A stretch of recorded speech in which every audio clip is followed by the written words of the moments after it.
دکھائی دیتی ہے اور شاعر کہتا ہے زمین چمکے زما چمکے یہ آسمان چمکے،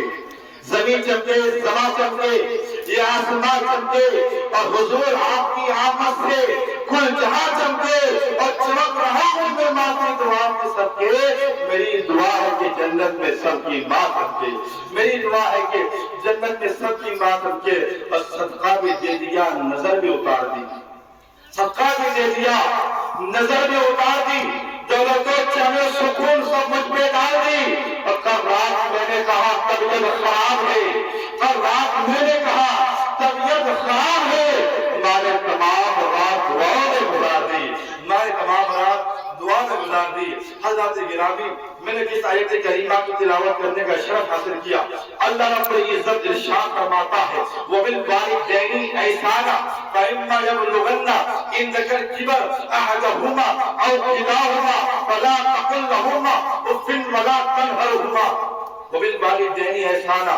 اپنے والدین کے ساتھ حسن سلوک کرو، جہاں تک کہ جب ان دونوں میں سے کوئی آخر عمر تک پہنچ جائے تو انہیں اس تک بھی نہ کرو،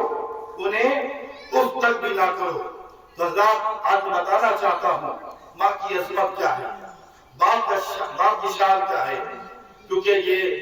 جو ہمارے صابر چچا جو یہ محفل سجائے ہوئے ہیں اپنے بیٹے کی خوشی سے، ایک ماں کو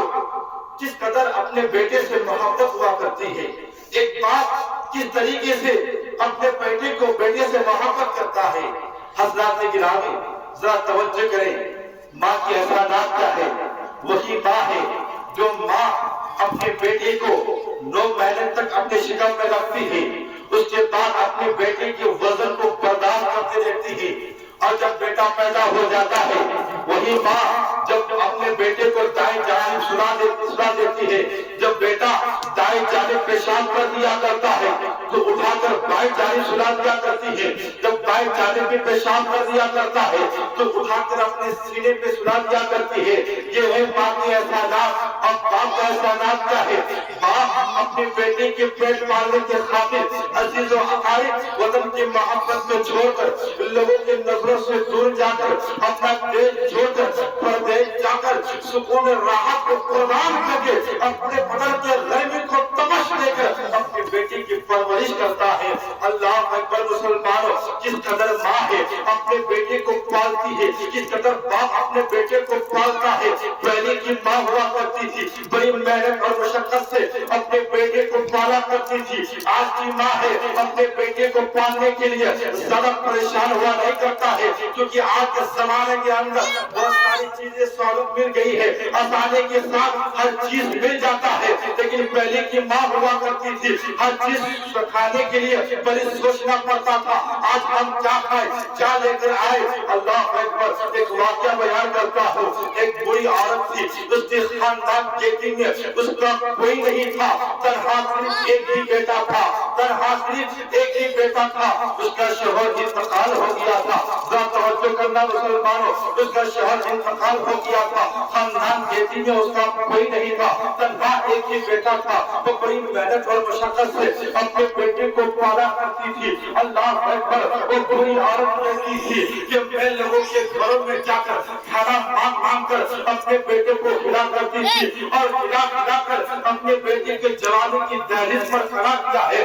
اپنے بیٹے کو جوان کیا ہے۔ اللہ اکبر، وہ بڑی عورت اسی طریقے سے اپنے بیٹے کو کھلاتی تھی، جب کھلانے کے بعد اپنے ابو کا بیٹا جب جوانی کی دہلیز پر کھڑا ہو گیا، جب جوانی کی دہلیز پر کھڑا ہو گیا، اب بڑی عورت سوچتی ہے اب میرا بیٹا جوان ہو گیا ہے، اب میرا بیٹا جوانی کی دہلیز پر قدم رکھ دیا ہے، اب میرے بیٹے کی شادی کرا دینی چاہیے۔ اللہ اکبر، بڑی عورت یہ سوچتی ہے میں تو اب بڑی ہو چکی ہوں، جو میرے گھر میں نئی دلہن جو میرے گھر کی زینت بنے گی، جو میرے گھر آئے گی وہ میرے گھر کی زینت بنے گی، جو نئی نویلی میرے گھر میں دلہن آئے گی تو میرے بڑھاپے کا سہارا بنے گی، میرے لاٹھی کا سہارا بنے گی۔ بس بڑی عورت یہ سوچتی ہے، سوچنے کے بعد لڑکی کی تلاش میں نکل جاتی ہے۔ بڑی عورت یہ سوچ کر تاکہ میری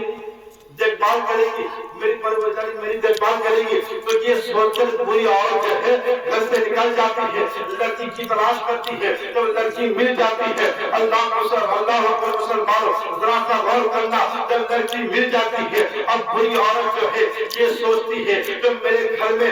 نئی دلہن جو آئے گی میرے گھر کی زینت بنے گی، میرے بڑھاپے کا سہارا بنے گی. لیکن آج کا دور یہ ہے، آج ہمارے گھر میں جو نئی دلہن آتی ہے گھر کو بگاڑنا بھی جانتی ہے، گھر کو سنوارنا بھی جانتی ہے. اسی طریقے سے وہ کوئی عورت نئی دلہن کو ڈھونڈ